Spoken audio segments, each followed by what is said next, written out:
Hey everyone, and welcome to the show. I'm your host Sam Joseph, and today we're very lucky to have comedian Jordan MacDonald joining us. I started off by asking him how it's all going.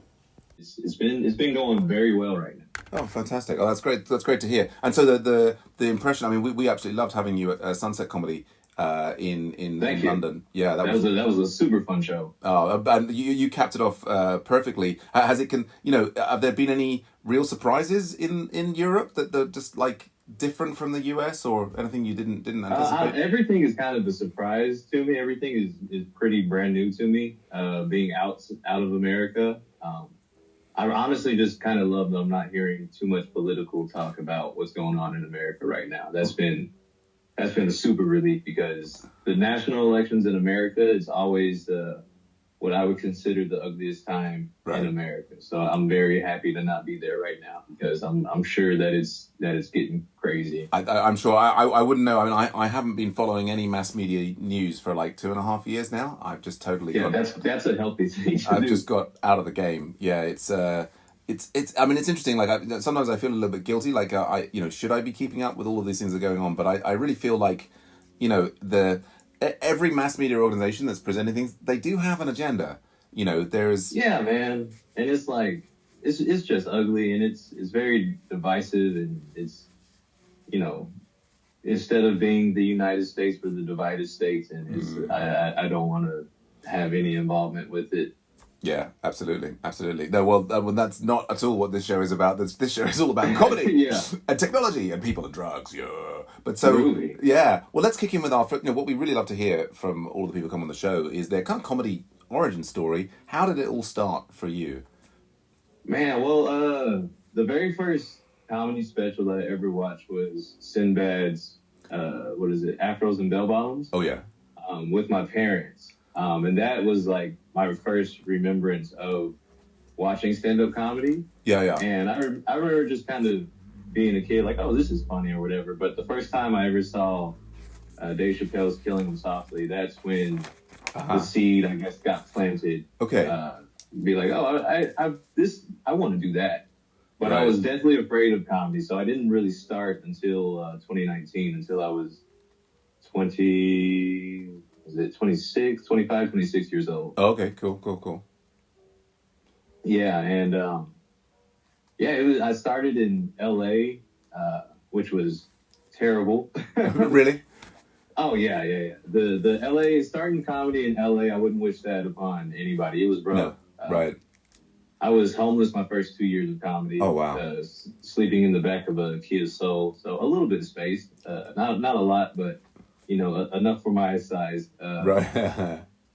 But yeah, it's been a crazy journey because it was something I always wanted to do, but I was just deathly afraid to do it. Sure. I didn't really, have any idea what it really was. I thought that, every set you're doing different jokes and different types of like bits and stuff like that. I thought it was just an in the moment thing, which it is, but I didn't know, it's kind of like a musician, how musicians play the same songs.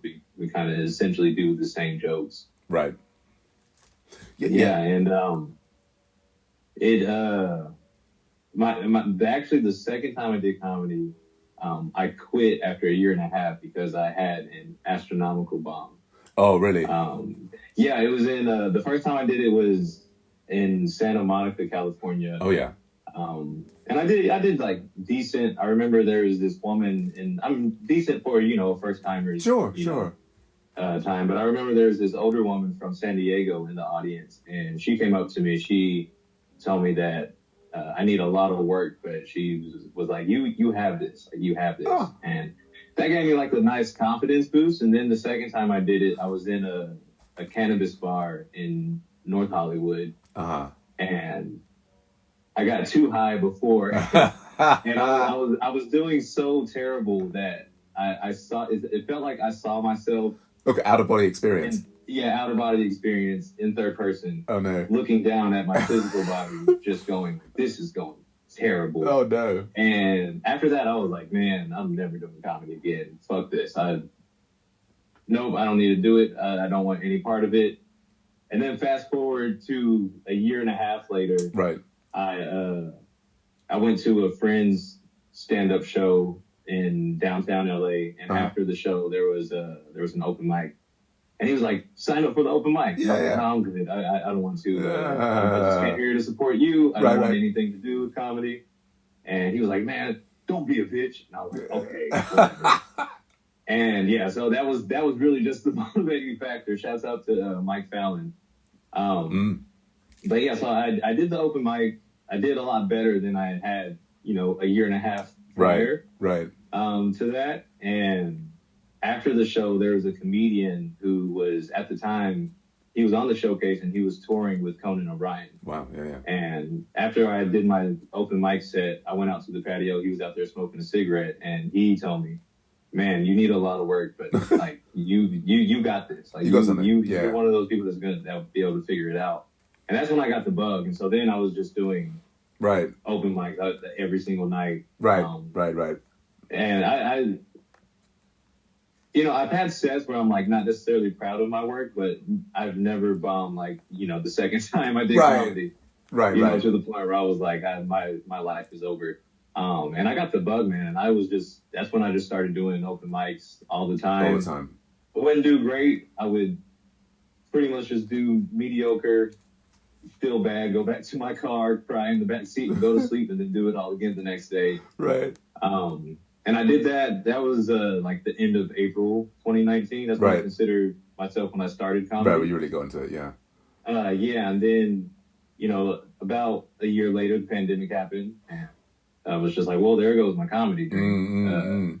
And thought that, it was never going to happen again. And then June 2021, I was in Atlanta, Georgia. I started doing open mics out there. Was doing really well on the open mics out there, but there wasn't a lot of stage time to get in Atlanta at the time.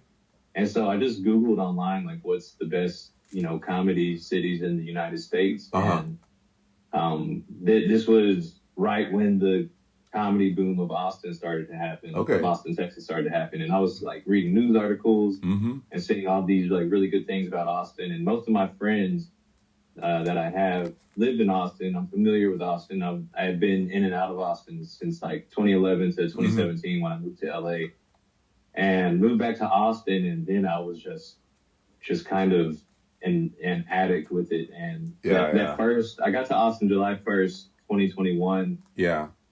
That first year and a half of being back in Austin, it was, the new comedy boom had come in. I was in like within the first 6 months of all the comedians that moved out there because of Joe Rogan and stuff. Right. And literally I would do, for a year and a half straight, I did about 30 open mics a week. Wow. It was just so many open mics. And so I would perform 5-6 times a night. Wow. And I did that for a year and a half. And that's when I started to figure it out. I started booking shows. I made my first $10. I made $10. My very first paid show was 2 years in, made $10, 2 drink tickets. And I was like, I am a professional comedian. Yeah. It's legit. You can't tell me anything. I'm professional. I made $10 and 2 free drinks. I'm in it now. And so, the past 3 years before I left the States, I every single night just on stage doing multiple sets a night. Right. And just really like, because I knew that and just with comedy in general, it's one of those things where you just have to keep doing it. Yeah. You just got to kind of keep doing it to figure out, your voice, your style. Right. How you present yourself. So I just did that for 3 years straight. And that really, after about 2 years in Austin, I started booking in like California and different markets in the U.S. Right. And was doing really well. Started doing like comedy festivals out there, and everything just started moving. But I love Austin. I think it's a great scene. It's especially if you want to polish your act and really get a lot of stage time. But I never really saw. I don't fit the general consensus of the Austin comedy scene. It's a lot of right wing, very conservative, very low hanging fruit. Edgelord type stuff with no real punchlines, and that's just not my style. I'm here to make people feel good and bring some joy and stuff. And so I was deciding for summer 2024 this year if I was going to go to New York, because that's the only market in the U.S. I hadn't really done. Yeah. or if I was going to go to London, and I ended up choosing London, and that was honestly the best choice I could have made. Well, we were very, very pleased to have you here in London. I mean, I think clearly New York's got huge amounts to offer as well, but I'm sure you'll be there. Yeah, but it's like I wanted to really see if I was internationally focused. Okay. You know, because I've done DC, I've done Chicago, right. I've done Denver, I've done Portland, done toured all up and down California. Right. I've performed all over the United States. Right, and, right. You know, I was doing well and stuff, but I really wanted to see like if my jokes work in different countries where I'm completely unfamiliar with, you know, the type of culture and lifestyles that are out there. And it's been seeming to work pretty well for me, so. Oh, that's good. No, that absolutely makes perfect sense. Well, it's a great story. I mean, just some things I'm interested there. So when you moved to LA specifically to be a comic originally, or was that just that you happened to be in LA? So I did I moved to LA for acting. Okay, right.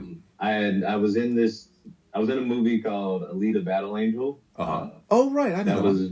Yeah, that was written by James Cameron, directed by Robert Rodriguez, produced by James Cameron and stuff. And that was one of those things where, as an actor, you know, that just, you know, put a light bulb in my head, like, because I got a feature I just sent in to be, you know, background work. So I was like, oh, a James Cameron movie. Hell yeah, let me, you know, send in my stuff. And they booked me for a feature role. I have about 62 seconds of screen time. There's a few scenes where I'm one of three faces on the screen. I saw that in IMAX, and I was like, oh man, I'm doing it. Yeah, good stuff. But the more I've done a few projects like on like Netflix and Comedy Central and stuff like that.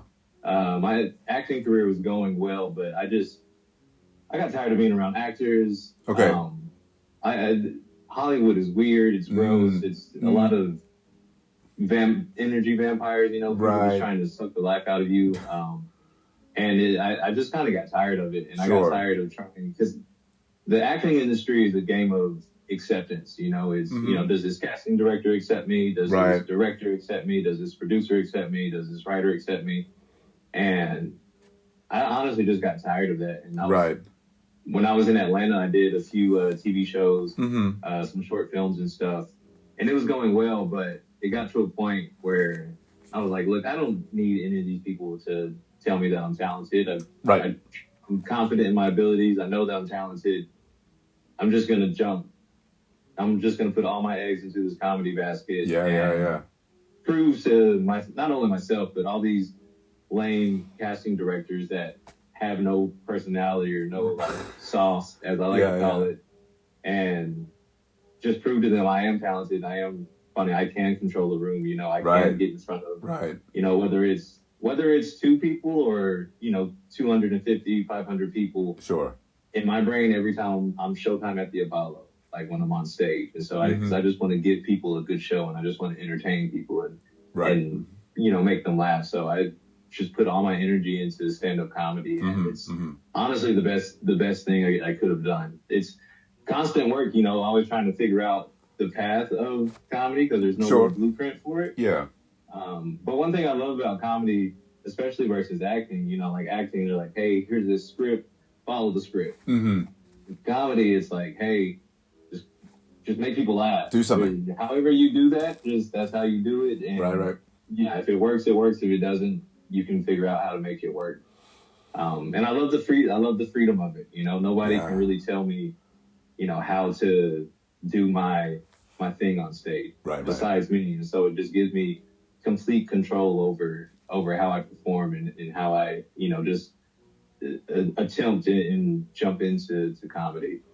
No, totally. Yeah, no, I mean, I don't know LA. I mean, I kind of like listen to a lot of podcasts of people based in LA, and I hear a lot of, you know, the things that you're mentioning there. And also, I mean, I used to be acting, you know, back in the day, and there is the, like, it's a very, very slow process. Like you know, I mean, I was not, even at your level, I was just doing like theatre acting. But it's kind of, you've got to kind of get, you know, accepted, as you say, into things. And then there's this long period, and you'll do all this rehearsing and like... Yeah, and it's like, I mean, like when I did Alita,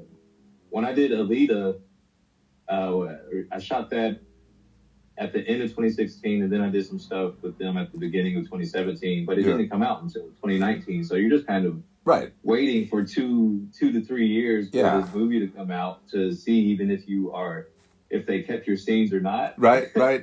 And comedy is instant feedback. Yeah. You know immediately if the audience likes you or not, which is scary in its own way, but it's also like, oh, this is instant. Like, okay, I know that this works. I know this doesn't work, you know?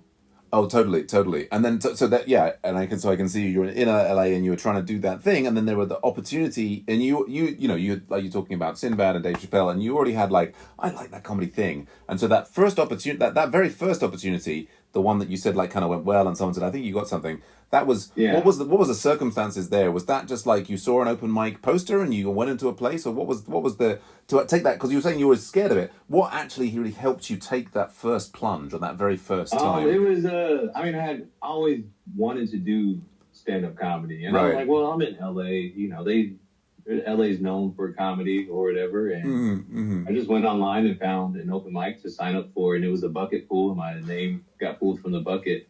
And I remember when I was sitting in the green room, I think it's the Santa Monica Comedy Playhouse, or something like that. But I was sitting in the green room, and in the green room they had, you know, the photos of all the comedians that performed on the stage. And I saw like Aziz Ansari, I saw Dave Chappelle, I saw Kevin Hart. You know, I saw all these comedians that I look up to and respected. And I remember sitting in the green room by myself looking at all these photos, and I was like, wow, this feels, I don't know, the energy in here like feels like really great or whatever, you know? And it was just kind of like, oh, I'll go and try it out. And I liked it, but then, you know, I had just an astronomical bomb the second time I ever did it, and that just hurt my whole existence. No, I totally, I mean, I you know, when I was originally doing the acting, and then I had friends who were doing more of the comedy, and I tried it, and it bombed really badly, and I for many years didn't go back, because at the time I was thinking just like you, oh, this is like, people are just, they're funny in the moment, and they're like, you know, I thought it was all improvised, as I think many people do from outside, and I just thought, oh, okay, it's only these special genius touched by God people who can do this, and I just didn't look at it for many years. But it sounded like you still, the way that you described for the very first one, like you took the initiative. It wasn't like some people's stories are kind of like, oh yeah, my friend had booked me in for this thing and said, you better do it because you're funny or whatever. It sounds like you took the initiative to do that first thing. Yeah, I did it myself. I mean, I was a funny kid. Yeah. I was a funny child, and my mom used to, you know, tell me like, go and do, you know, do an impression of your dad, or and do this and do that. And so I've always kind of performed, and before I dropped out of college, I was studying theater. I have a dance background too, so I'm used to being on stage. Okay. Which wasn't the hard part; it was just the jokes part. Sure. I was a slow burn with like writing jokes and getting good material. But it's like one of those things, like you keep doing it, and then you kind of figure out how, you know, you write jokes, because everybody writes jokes differently. Like I don't know how to sit down and write stand-up comedy. I can't do that for the life of me. Like I'm very, I feel like I have a window open in my brain. Oh yeah. That's the comedy window. That's, you know, from some other dimension. Oh yeah. And whenever it's like always, it's a constant radar that never turns off. I can't turn it off no matter how hard I try. Oh yeah. And as soon as it hears or notices something funny, I'll just put a few sentences in my phone, and then with my acting training, so I'm trained in Meisner technique, which is pretty much just dramatic improv. Okay. And so I write a lot while I'm on stage. Yeah. Because I'm very like, I'm one of those in the moment type of funny guys, and I'd be the guy in the friend group that's making everybody laugh or whatever. And that was also kind of another motivating factor with comedy, because it was like, man, I'm always making my friends like really laugh hard and stuff. Like, maybe I can take this and take it on stage. So, you know, I'll be having conversations with people, and, you know, we'll be in something just kind of punching back and forth. I'm like, oh, this is actually funny. Let me see if I can turn this conversation into something that will work on stage. But I also try to look at my comedy as conversational in a way. Sure. because it makes it feel like, it kind of makes it feel to me less like planned and rehearsed. And it feels, because I just want the audience to walk away feeling like they know me as a human a little bit more, you know? Yes. And I look at every single audience as, oh, well, these are just my friends and we're just shooting the shit. And I'm just punching or whatever. I'm just being goofy and silly and making all the homies laugh or whatever. I try to look at the audience at the same level as me. You know, like I've noticed some comedians it's like, oh, I'm higher up than the audience or whatever. And I'm like, no, we're all friends in this room. We're just gonna be hanging out for however long I'm supposed to be on stage. This is how long we're hanging out. I'm just kicking it with my friends right now. You know. Oh, I like it. I mean, I the whole approach I love. I mean, not and you know, maybe I aspire. I mean, I'm not sure quite what I'm doing myself, but yeah, I'm loving it. Oh, there's a couple of things here I really want to connect with before we move on to other things. One thing that you said earlier was about that period where you just got addicted to it, and you're just doing like 5 shows a night, and it just like this like second time, and you're like, ugh. And I mean, I you know, when I restarted. And then I really caught the bug, and it's just, I mean, I'm doing a lot, and I'm still on this kind of like the last 3 years I've been in this really addicted zone. But yeah, talk to me about that. I mean, like, I think all the comedians we know that happens. Like, can you explain it? Do you have any idea what it is that's so addictive about it? I think it's like for me as a kid, I never felt like I was listened to. Like growing up, I never felt like anybody ever like listened to me. Okay. And in a way, comedy is very psychotic. It's a very like crazy psychotic thing to even want to do. Yes. Because essentially we're locking people in a room and be like, hey, you have to listen to us. Yes. Yeah, and hey, then you know, like whether it's a free show or not a free show, hey, we're gonna charge you to sit in this room. Right. We're not locking the doors, but we're locking the doors. You have to listen to me now. Yeah. And now it's like, oh, now I'm finally being listened to. And it's something about just hearing a room full of strangers that you don't know laugh. Yes. And that makes me feel like a Super Saiyan, you know? I'm like, right. Oh, this is like when Goku's like telling everybody on Earth to like, give me your power so I can take this, take the spirit bomb or whatever. Okay. And that's what it feels like to me. And I'm still addicted. Like I'm still young. I'm 5.5, coming up on 6 years into performing stand-up comedy. But it's if I had this addiction with alcohol or crack, I would just be in the streets right now. Right. So it's because it's extremely addictive. And I noticed with myself, like if I go, I've never really gone more than since I started. I've never gone more than 2 weeks. Right. Without performing. Right. But I notice even if I go like 4 or 5 days without performing, I'm like, oh man, I gotta got some stage time for me. Like anybody anybody got a microphone I can talk into? And I don't care if it's one person, like 2 people, just come on, baby, like give me a hit. I need it, man. Totally. And I'll get like real like just my brain goes into weird places if I'm not on stage for, you know, an allocated amount of time. I'm just like, oh, fuck, I need my fix right now. Yeah. No, I mean, totally. I mean, there is, like you were talking there before about, like, when the people are laughing. I mean, often I find myself a little bit agitated before a show, and then, you know, getting that series of laughs, you know, if you can hit them in the right way and that connection. No, it's a beautiful thing, but it is psychotic, like you say. There's a kind of, I mean, almost for me, like I'm just a terrible talker. I'm always talking, and I mean, like in a normal, you know, like there's 5 people. If you're the one person talking the entire time, that's like you're antisocial, right? But put me on the stage with a microphone, suddenly my normal behavior, that's now accepted, as long as I keep making the people laugh. Now accepted. Yeah. Oh goodness. It's weird, man, and it's like you just. Essentially, I love how sometimes people will approach me and be like, "Oh, that was like so good. Like your writing is so good." And I'm like, I'm just being really dumb right now in an entertaining way. Like it's because at the end of the day, like I try not to take myself too serious. We're telling jokes. Like we're in the job of joke telling. You know, there's nothing really. We're not doing rocket science. We're not sending anybody to the moon. You know, we're not creating brand new technology that's going to, solve cancer. Right. We're just literally just making people laugh in Yes. our own way. Yeah. Well, But I love it too go because on. there's like no I don't believe in competition in comedy. There's one me, there's one you. I'm Yeah.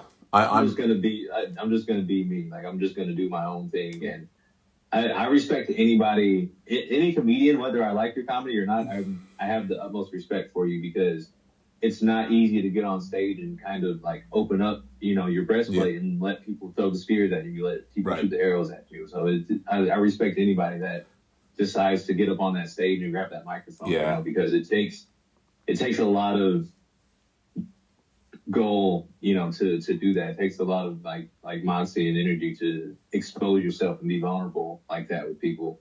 Yeah, absolutely. No, I completely agree there. Respect to everybody who does it at whatever level. And I think it's easy to kind of like, particularly when you're starting and you see some people and they, and you think, oh, I don't really like their comedy. But everybody's evolving and people have bad sets and good sets. And so I think it's important to kind of like, you create a space for, that's their journey that they're on. Totally love there's so many comedy competitions. And it just, partly because I never win them, but, I'm just not, if I was winning them, I might feel differently, but there is something, I think, yeah, but I love what you're saying about the conversation with the audience and creating that rapport, right? And then just kind of making that happen. I think there is, the theory that I start to have is, in some ways, it's perhaps almost less about what people are saying, and not that there aren't fantastically crafted jokes, and it's a lot about, if you're completely relaxed on stage, then everybody else is going to relax and everybody else is going to have a good time. If you're nervous on stage, that's the thing, is other people become nervous for you and then they're nervous themselves. So it's like,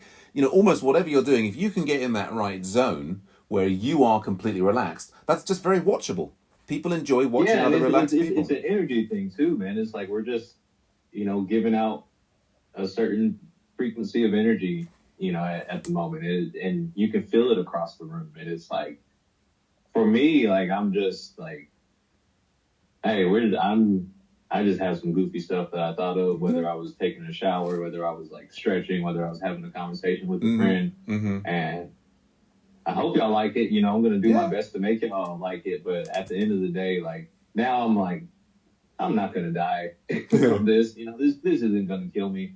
No. And so it's just, giving people energy. But it's, one thing I really love about comedy is everybody in the audience, you don't know what their day was like. No. They could have a boss that makes them feel uncomfortable. They could have been in traffic and having road rage before then. They could have just broken up with their significant other that they've been with for 5-6 years, But they're all coming into these comedy shows to get away from their life.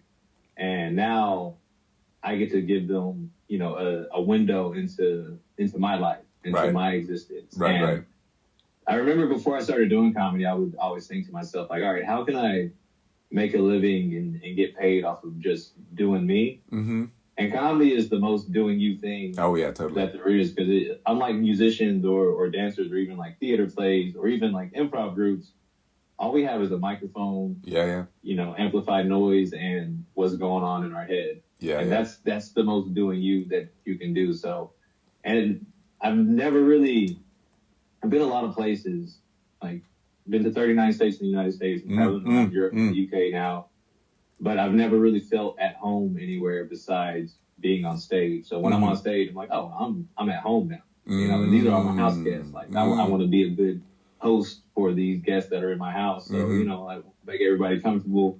And, this is just, hey, y'all are in my house now. Let's kick it. I'm going to show you I'm a good house host, good party host. It's great. Oh, it's great stuff. I loving it. Well, and to sort of slide into the next idea, but sticking with some of those themes, like one of the things we often talk about on the podcast is about how technology is affecting us, and particularly how it's affecting our comedy. I was really interested though in what you're saying about the kind of, the window opening up in your brain and the process of how you're generating new material and so on. So I'd love to hear more of that. But also, is there technology involved in that process of creation, or not so much? Not the process of joke creation, but honestly, especially this year, I've utilized AI a lot more. Oh, really? Just in regards to, hey, what are some English. I'll type in like English comedy clubs in Tanzania, English Oh, comedy okay. clubs in these different cities, and AI will, do all the hard work Ah, that yeah. I'll hard research that I don't want to do because I'll get bored and, get aggravated with that. And Right, right. so I utilize AI to help me find different comedy markets across the world Oh, that, wow. I didn't even know that. Like I did, next weekend, I'm performing in Vienna, Austria. Oh, yeah. I don't know anything about Austria. I never would have thought, hey, is there any comedy clubs in Right. Vienna? Mm-hmm. But I just put in AI, like, give me a full comprehensive list of English speaking comedy clubs in different European countries. And I'm like, oh, all right, let me contact some people in Vienna then and see if I can, book a show. They got English comedy clubs. I do my comedy in English, So AI has really helped me with that. I've tried to use AI to help me expand jokes, but the AI is not funny. and AI isn't, I'm sure there's some comedians that can use, technology to help them write jokes, but I just can't. I've tried it and it just does not work for me. No, sure. Yeah, but technology has helped me, like develop, posters and stuff. Yeah, okay. And help me, get editing finished and help me find different comedy clubs, in markets that I didn't even know had stand-up comedy. Yeah. Yeah, no, well, that's interesting because, I mean, the question about how the technological influence can be at many different levels, and actually you've gone straight there for the first one. It's like, can the latest AI help me with these things? I mean, I find, as a sort of a technologist, I do spend a lot of time working in, and I've built like AI stand-up mixing desks, and I think there's like off-the-shelf a lot of AI stuff will not be very helpful, but I think there is we might see in a year or two, I don't know, something else happening, but that's another. But I, honestly, I feel like stand-up comedy is the one thing that AI won't take over. Right. Because I just feel like, because now you can, I literally have an app on my phone where I can put it in a description and AI will make a song for me. Right. AI, can make now digital art that I'm using, for flyers or posters or something. Right. But I honestly don't believe that humans are going to pay to see a robot tell jokes. Yeah, I don't know if people, I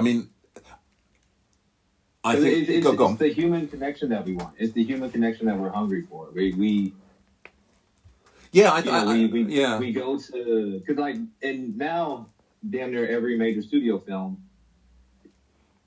88 to 99% of it is all, fake background, just green screen. Yeah. But people go to comedy clubs with hey, I want a human I want to be in a room with other humans laughing, but I want to see another human on stage. I've tried to, I've asked a lot of AI platforms hey, write a joke in this style. And it's all right, that's interesting, but it's not. Oh yeah.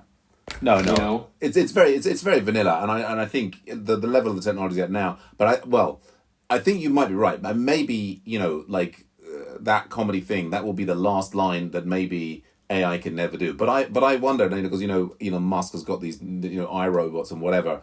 I feel like if these robots are out in the field experiencing life, and it's if I have to wash up another set of dishes for these humans, maybe there's going to be AI comedy clubs, but they're not performing to other humans, but they're performing to other robots.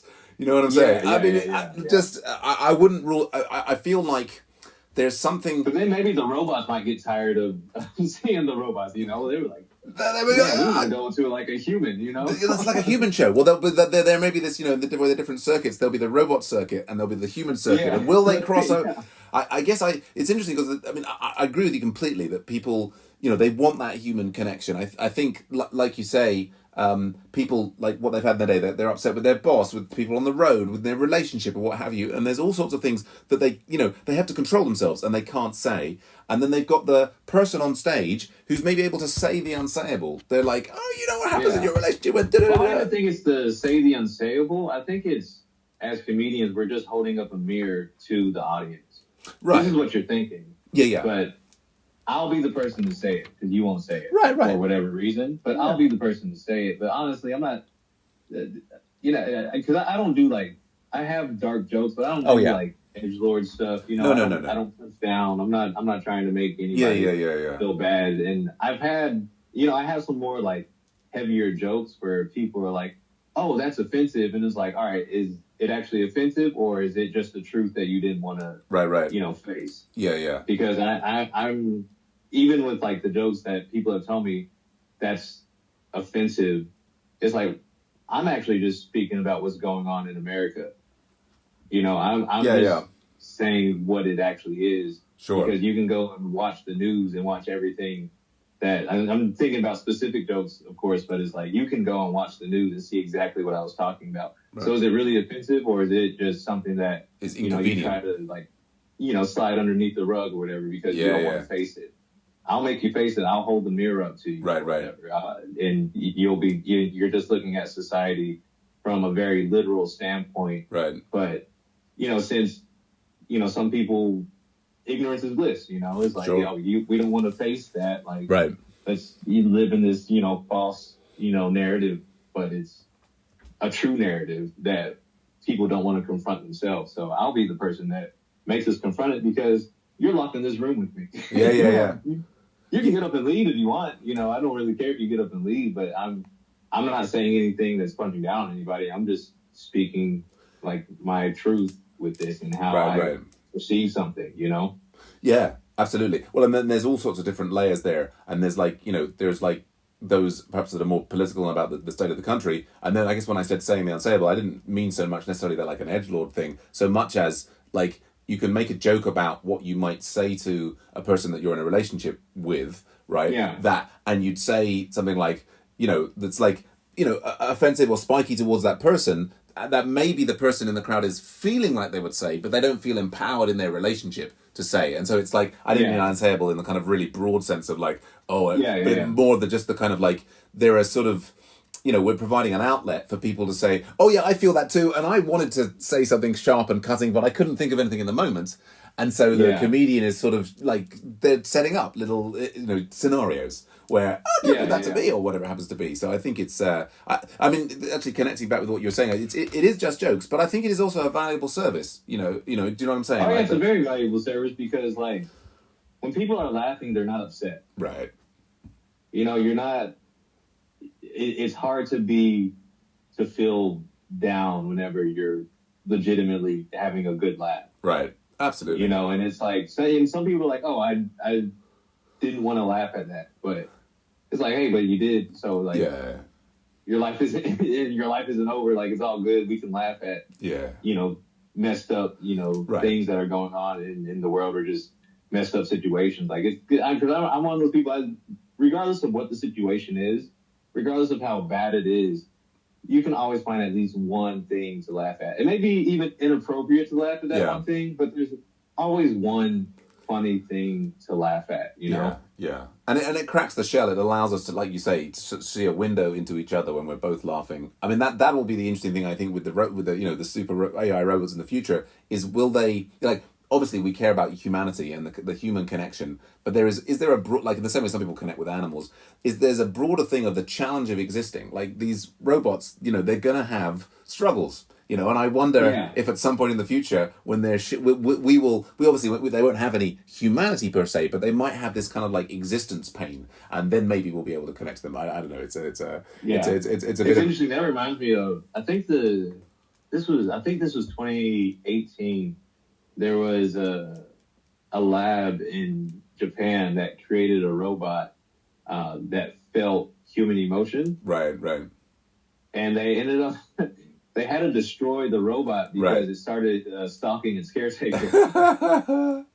So like that's like that with these new Elon Musk robots, it's going to be interesting. Like the emotional threshold and the emotional intelligence that that is programmed into these robots to understand, because that's scary as hell. Like, I mean it's incredible technology, but also like this little robot started stalking its caretaker because I guess the way it processed emotions is very not human and kind of obsessive or whatever. Yeah, I mean, I think there's there's many things that could go wrong. And then, but so I was saying before, I mean, you've jumped straight into that. Like, how does the technology affect the comedy at that level? Could it ever actually really generate it? I guess there's there's all the other levels of just you're using, like, presumably, like I was almost all comedians these days, when you're having thoughts, as you were mentioning, you're noting those down in a noting app or on your phone or something. Is like things almost that we don't even think of as technology. Oh yeah, I didn't even like think of that because I don't have like joke. No, I mean I'll sit down and write, but it's never joke based. It's kind of just like journaling and getting thoughts out of my brain onto paper, which I really enjoy. But when it comes to jokes, yeah, all my jokes are written in my Google Keep app. Oh, okay. So, but then, I mean, I'm just like, I mean, I have a notepad like that I use if I haven't got my, sometimes if I'm talking to somebody or if I haven't got my phone. But yeah, I tend to, I mean, this is what I found since the last 3 years that I've been doing comedy solidly is just my brain. Sometimes there are more active or less active days, but I have like a Google Doc and these are not like me, it's not me sitting down and finding half an hour to write jokes. It's like, oh, there was just a thought about a thing and another thing, and it's not like it's a part of a premise, or it's just like a couple of words that I'm like, oh, that's an interesting kind of word, and then I'm always putting them down to my Google Doc. So you're saying you've got like a Google Keep app, did you say? Yeah, I use Google Keep because it just links all my, it links with my Gmail account. Oh, yeah. My Google Drive account. So but I always have my phone on me, so it's like, it's way easier and I can just talk into it and get an idea out. Because all my joke writing in my phone, it's literally 2 sentences. And then the rest of it is just, there's another window in my brain that just knows what, this means to me. But anybody else was to read the it wouldn't make any sense. Yeah. Yeah, it would make 0 sense. And it would this is what your jokes are. Like, it's me and my phone have a connection. Me and my Google Keep have a very close-knit connection with each other. And that's how you're using rather than sort of typing it, you're using the voice recording ability to sort of keep that. And then I'm not familiar with Google Keep app. It then transcribes that into text so you can look back at it later. Yeah, it transcribes it into text and then it's, just kind of saved in the cloud. So I guess if this theoretical cloud ever shuts down, I lose all my ideas. But I've lost so many physical notebooks that I have no idea where they are too. So it's essentially like the same thing. But hopefully nothing happens with Google anytime soon. Yeah, I don't lose my ideas and stuff. Yeah, fingers crossed. And I'm fascinated there. So you've got those notes, and it sounds like I think as so many comedians do, they've got their like loads of little different notes. And then so are you then, for example, you've got a show coming up, and what's the process? That are you kind of like picking a few things and then you're sort of writing on stage? How does that all work? Yeah, so like I mean I try to just keep that window always open where I try to get an idea for a joke at least once a day or whatever. Right. And so then in my notes app just on my iPhone, I'll have like each month I'll have like the jokes I kind of want to, I guess, work for that month or whatever. Right. But literally before any set, I'll write down the jokes I think I want to do. Okay. Every single set. I'll actually write that down. Sure. And I usually never look at that paper. Okay. If I don't write it down for whatever reason, I don't have good sets. Okay. And so I have a bunch of small pieces of paper in my wallet, in my backpack. When I was living in Texas, I had a drawer in my nightstand that was literally just piles and piles and piles of small little notes that I don't even really look at afterwards or whatever. Yes. And it's just hundreds and hundreds and hundreds and hundreds of little pieces of paper were just, and it's literally just one word too. It'll be like, QR codes. Right. Being mixed, like, Yeah. Eating ass. Just stupid stuff like that, man. But I'll never look at it, but it kind of just puts into my brain, like, okay, this is what I want to work for tonight for this particular set. Right. And so that might be like... And then if I have multiple shows that night, I'll just use the same piece of paper, and I'll look at it before I go on stage, but then once I'm on stage, I never really look at it ever again. Right. And so I guess that's like, so like I'd say an hour before the first show, you're kind of like, okay, I got a show coming up, and then you'll like get that piece of paper out, and you'll kind of go, like you say, sort of bullet points of here are the high level things, and then sometimes I don't even do what's on the paper. you're just doing it in the head. Sometimes it won't even I'll have like, oh yeah, I want to do this tonight. I want to do that tonight. I want to do this tonight. Do this tonight. And then sometimes I'll maybe hit one of those. I can have 10 ideas on a piece of paper. Yeah. I'll maybe hit one. Sometimes I'll hit all of them. Sometimes I won't hit any of them. Okay. It just kind of depends on what happens. Because as soon as I'm on the stage, right, it's the stage persona is now there. Okay. It's like, okay, the energy of the room isn't what I thought I wanted to do tonight, so I'm going to do something completely different now. Yeah. Oh, yeah, that's fascinating. And so, so like you've got that piece of paper, you won't look at it while you're on the stage. It's kind of there, but yeah, you kind of, it's part of a sort of a reassurance to yourself that you've prepared. I've got a sort of set list, but it's not rules. I'm going to go up there. Like when I did your sunset show, I did maybe like one or two actual jokes. Right. I was just like, the energy in the room wasn't, what I had planned to do. And so I actually literally did like one idea that I had written down, and the rest was just kind of whatever happened at that time. And then I guess as you're sort of playing with that, I mean, some of that might be completely spontaneous on the night. Some of it might be stuff that you had done before but happened and to remember in the moment. Like, oh, this person is this, they're giving me this sort of energy. I used something a bit like this one time and that worked out well. Let's, or are you trying to be like, make it, I guess like I'm sort of hearing you sort of talk about writing on stage. Is there a sense in which you're always videoing or recording what you do and then watching it back and then trying to take bits out of that for use in the future, or not so much? I mean, yes and no.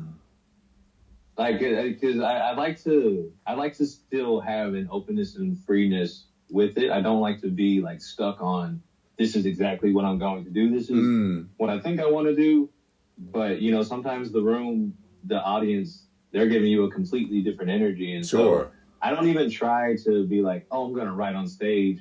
Like I come from a family that talks shit to each other. So it's like, whatever happens, like with that, I'm not really having any intention to then, sometimes I'll, cause I record either audio record or video record all my sets. And if something like really worked well, I'll go back and be like, oh, this actually works. I can tie this into this bit, or I can make a whole brand new bit off of, this random moment that I didn't even expect to have. Or wasn't even thinking was going to happen at all. Indeed. And then, so do you find yourself like for me, I video everything that I do, and I immediately, basically as soon as possible, I will watch it back, partly because I'm obsessed with myself, but I just, and I mean, I know a lot of people record, but then they will only watch some, or how are you with that, watching yourself back? Do you regularly do it, or maybe only sometimes? It's like 50-50. I'll more likely watch myself versus listen to the audio. Like if I'm just recording audio on my phone, unless like I had a really, really good moment that I remember. Like I have so many audio recordings on my phone that I've never listened to. Okay. Honestly, even if it is like a really good set, like okay, like I don't know, like I don't like listening to the audio. I like watching, myself, and because I'm pretty physical on stage. I'm moving around. I don't really stand in the same place. Like I have like very like manic kind of energy. And so, and like you said, it's like, the energy that you give off on stage too. And so I like to watch myself and be like, oh, this is, kind of how I was feeling. Because when I'm listening to it, I can't see my physicality. Right. And sometimes, like, not all my jokes are physical, but I have a lot of physical type of, like, jokes, whatever. And so for me, it's better for me to actually watch myself. Right. In a video recording versus just listen to the audio. But I'll still audio record it, even though 80% of my audio recordings on my voice app, I have not listened back to. Right. And that sounds like more, like some people really don't like the sound of their own voice, but it sounds like for you, it's more like most of the time, I'm busy, I'm doing other stuff. I'm in the next moment. It's there if I wanted to go back to it, but it's no big deal. And like, honestly, I enjoy the sound of my own voice. Yeah. It's kind of conceited, whatever, but it is what it is. I like the way I sound. But it's we're on stage, you know, we're entertaining people. Like Right. I can't just stand there because I feel like I'm doing a disservice to the people that came to the show to watch the show, because they came to, like, yeah, they came to listen to your joke, but they came to watch you too. And so I like to just watch. But even then, like sometimes I'll keep the mic in the stand the whole time. Right. And I'll be extremely physical and manic, but in one spot. Yes. Or sometimes I'll just take the mic out and I'm walking around I'm pacing back and forth. It's helping my thoughts kind of flow a little bit easier for me. Sure, too, you know? Sure. Yeah. No, it sounds like you got into a very flexible zone there. I mean, it's making me think about, well, I guess then there's different kind of shows. I mean, there's one where you're just trying to be in the moment. Are there some when you feel like, okay, this is an important show, I'm gonna have to hit certain notes, and so there's like a higher level of preparation? No, I don't see like that. I don't. Like I said, literally, if it's two people in the audience, when I'm at Showtime at the Apollo, you know, I'm on stage at the Apollo Theater. I see the red seats. It's all important, but it's all also not important. Like, I'm very confident within my ability to perform well. Like, I never really have that worry of like, oh, I hope I perform well or whatever. And I mean, there's like been certain opportunities where it's like, all right, I need to like really be on it, but also it's like, I need to just have fun. At the end of the day, I'm doing this because I enjoy doing it, you know, and I've been extremely lucky and blessed, and I'm extremely grateful for the opportunities that I've had, especially, you know, like right now I'm getting to go to all these different cities across Europe, and I'm starting to headline more and stuff. I'm starting to, you know, do solo shows and stuff like that. And yeah, it's important because I want to do well, but at the end of the day, I just want to have fun too. Like it's all fun for me. If I start thinking too much about stuff, I'm not going to do well. So I try to keep. I do my best to be a feather in the wind. You know, I'm just, wherever I'm going is where I'm at, and wherever I'm at, that's where I'm at. And because once I start thinking, I'm too in my head. Okay. And then I'm not just being natural. I'm not being comfortable. I'm not just, you know, being in the present moment. I'm thinking in the future, or I'm thinking in the past. And I just need to stay present with where I'm at that moment. Yeah. No, that sounds really beautiful. I mean, it's. Yeah, like, I mean, I've spent a lot of part of the last year doing a lot of emceeing, and I really look up to, there are comics like Ross Noble, I don't know if he was a British guy, who, and various others who I think Sinbad as well, actually, was saying that they really don't really write out any material at all, and they just kind of like continually improvise, and then they're not about repeating the same, these are my key jokes, they're just kind of like being completely in the moment, and I really aspire to that. I mean, over the course of the last year, as, you know, I'll have good moments and bad moments and what have you. But then I'm also like seeing some people who have got their more polished sets, and they're kind of hitting, and they're getting like, and I'm sort of jealous of that. So I've sort of started to move back to, collating out of all I do. Okay, this one seems to really work quite well in a lot of different rooms or what have you. To get this kind of like, I feel like I'm kind of panning for gold. Like I'm still doing, like I'm doing myself, like I do half an hour a night, like VR comedy. I do my comedy booby trap, and I basically take 5 thoughts from my day, and I basically riff on 5 themes, and I take 5 thoughts from the audience, and I have basically half hour of just total riffing, you know, not redoing any old jokes. And basically each night there'll be 1 or 2 things that are kind of like, oh, that's got legs, and I feel like, you know, basically each night I'm panning for gold.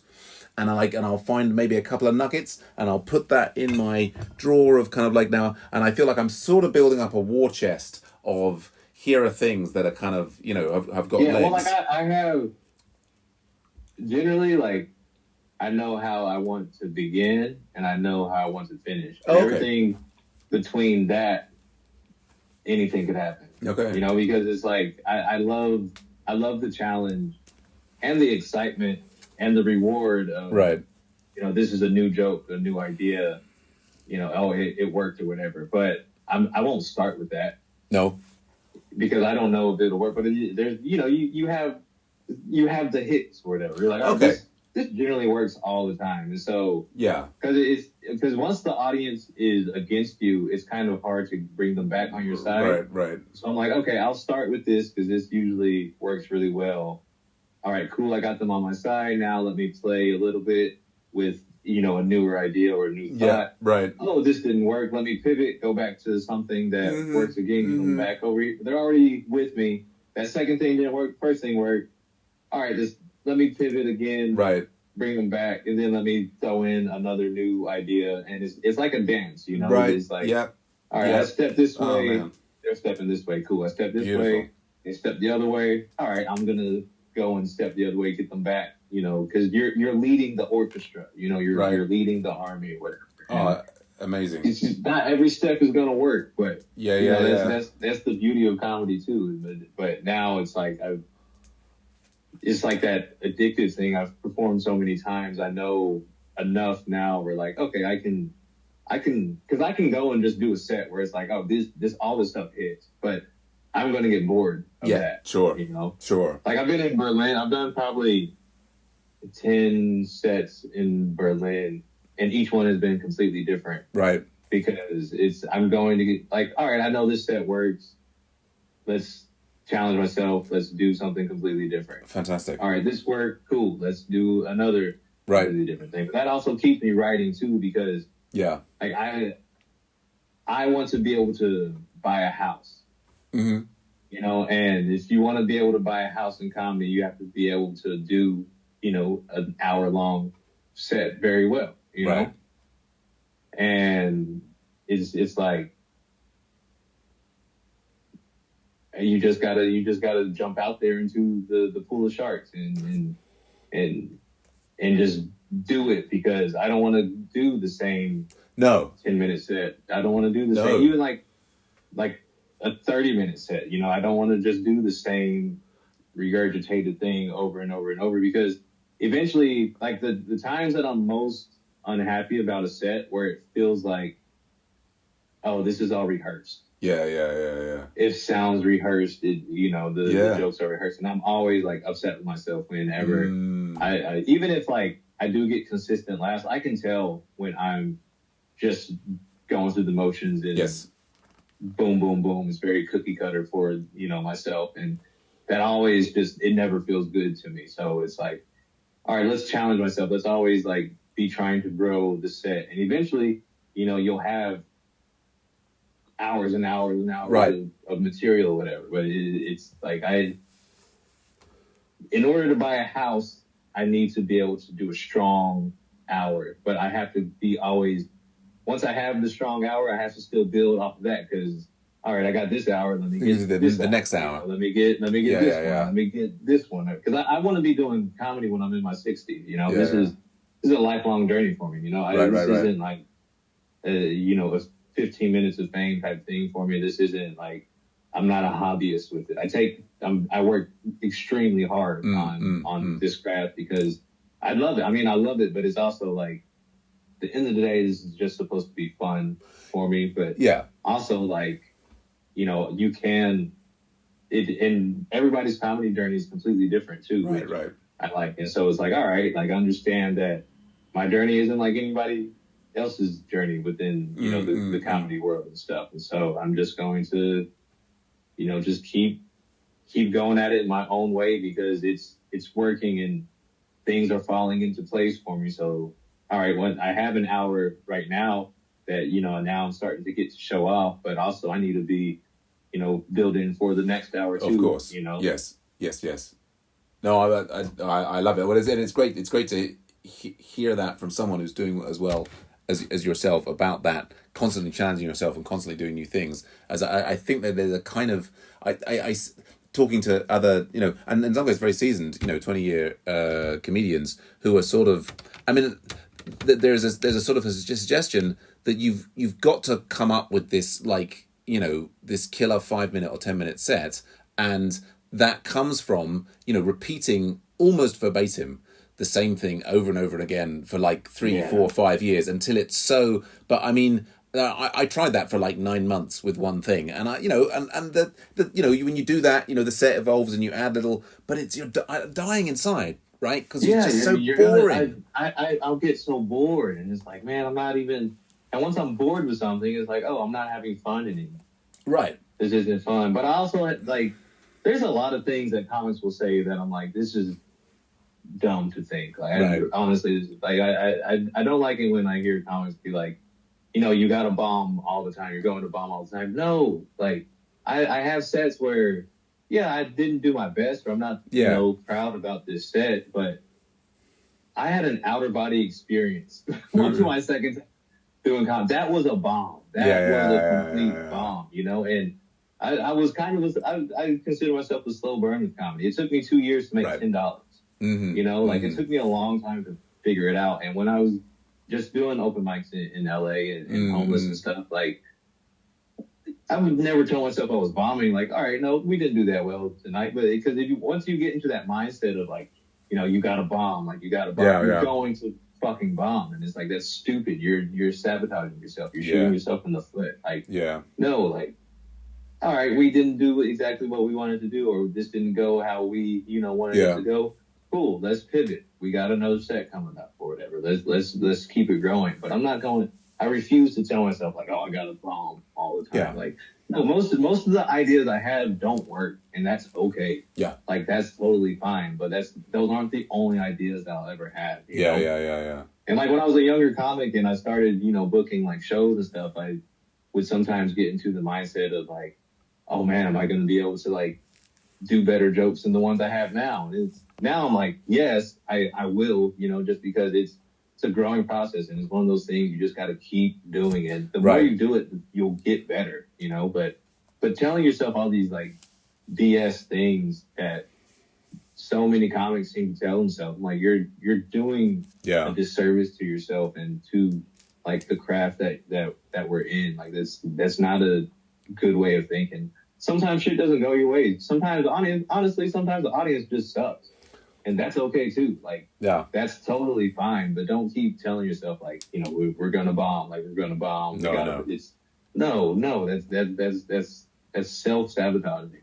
Yeah, no, I love what you were saying before about it's about this kind of dance. Like you maybe know how you're going to open, you know how you're going to close. You've got the number of openers that you might like. Oh, okay, I've got this plan to do this, and then that process in the middle. Like you'll try one thing.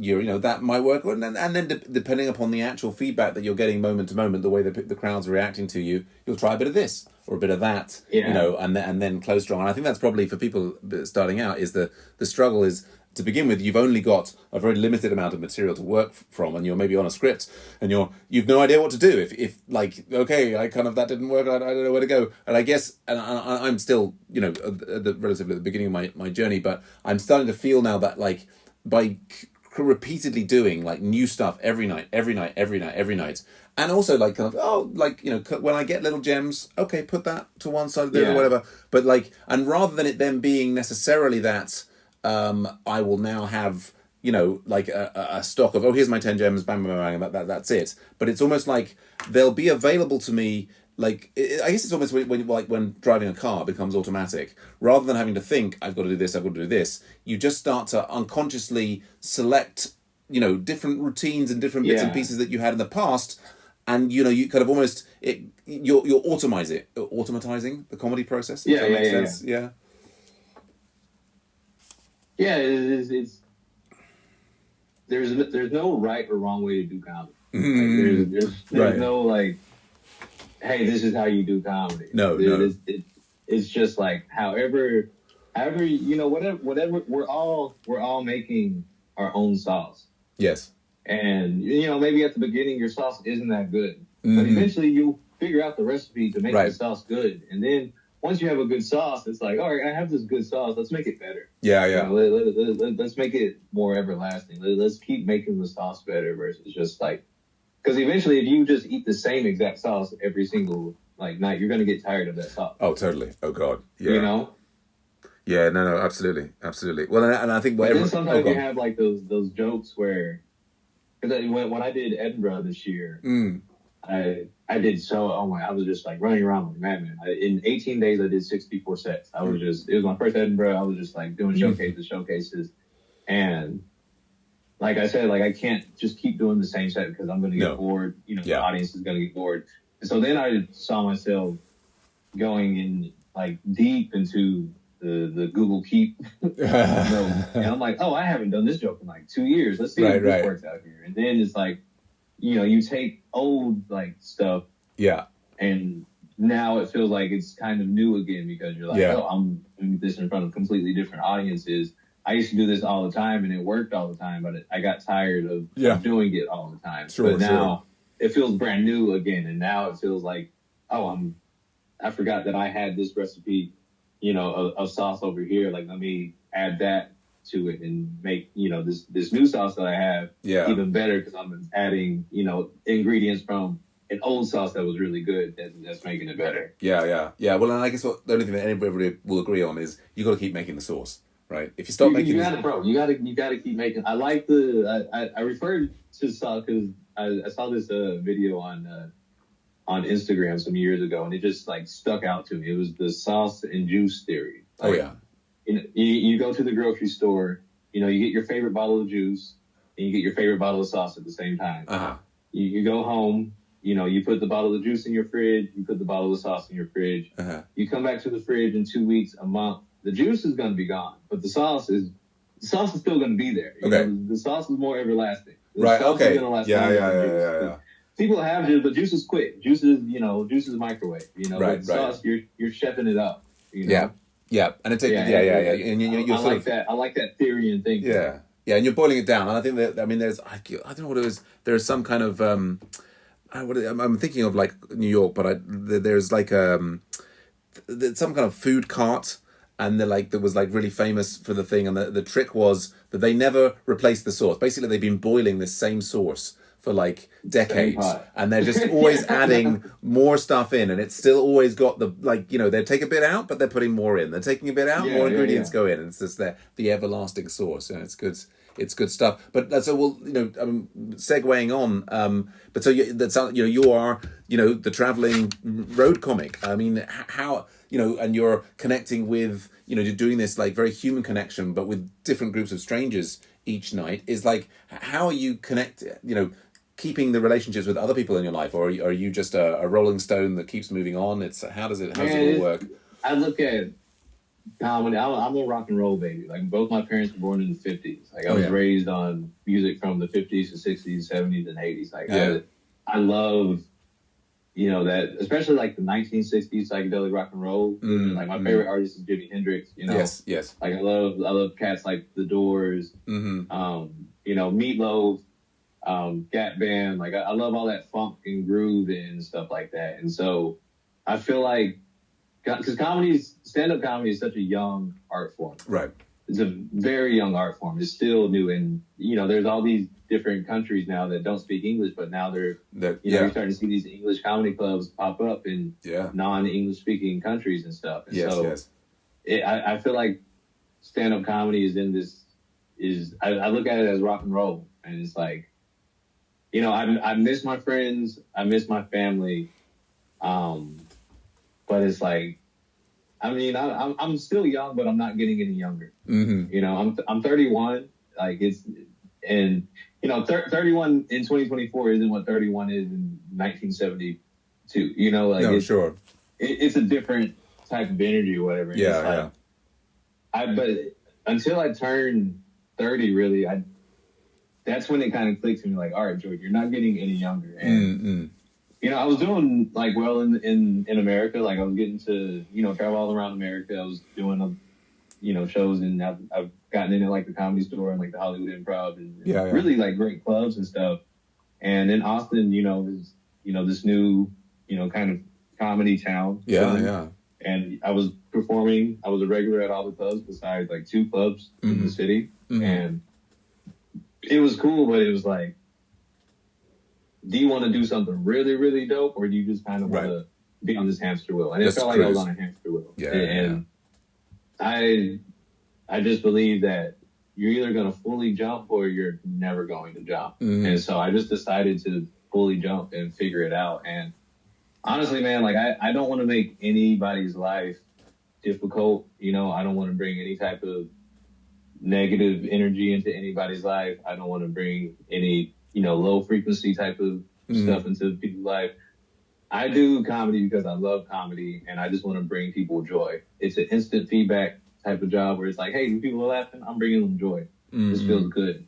And man, the amount, like, the best thing that's helped me the most in my comedy career has been thank you. It's incredible what a thank you can do for you. You know, right.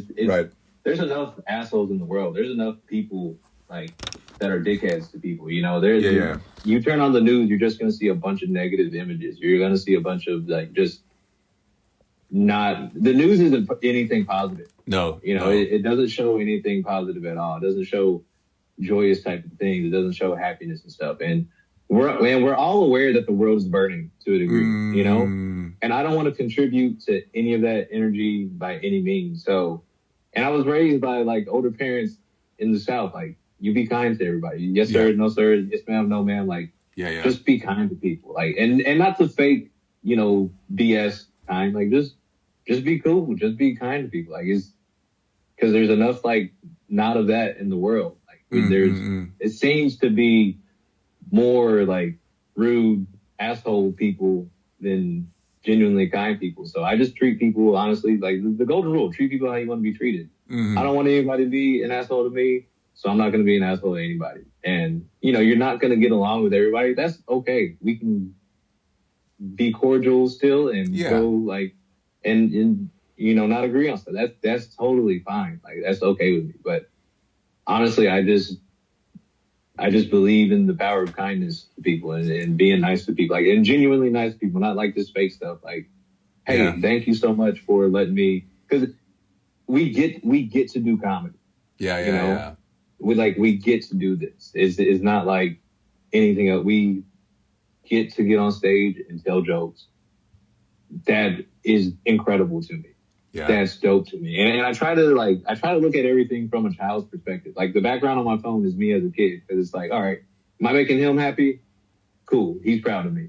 Sweet. Like, am I like out here like being a dickhead to people and making people, because it's like when the person walks in the room, you're like, oh damn, freaking Tom is here. You know? Like, damn, like I'd never want to be that. So I just make sure that I just treat everybody with respect. Regardless if we like each other or not, I'm still going to treat you with respect, because on a human level, we all deserve it, you know?